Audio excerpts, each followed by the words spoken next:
June 4న Sankranti, Deepavali కలబోతగా పండగ చేసుకుందామని deputy CM Pawan Kalyan పిలుపునిచ్చారు.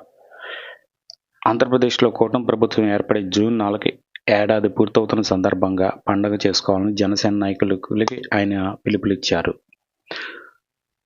జూన్ 4న వాకిళ్లను రంగవల్లులతో అలంకరించండి, మహిళలకు ముగ్గుల పోటీలు నిర్వహించండి.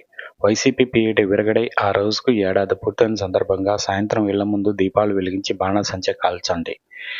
ఈ వేడుకలను సామాజిక మాధ్యమాల్లో పోస్ట్ చేసి విస్తృతంగా డిజిటల్ ప్రచారం చేపట్టండి అని పవన్ కళ్యాణ్ ఓ ప్రకటనలో దిశానిర్దేశం చేశారు.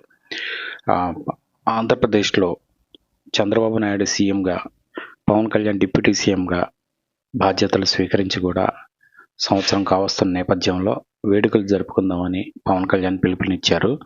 జూన్ 4న సంక్రాంతి, దీపావళి ఒకే రోజు వస్తే ఎలా ఉంటుందో ఆ రకంగా వేడుకలు చేసుకుందామని ఆయన పిలుపునిచ్చారు.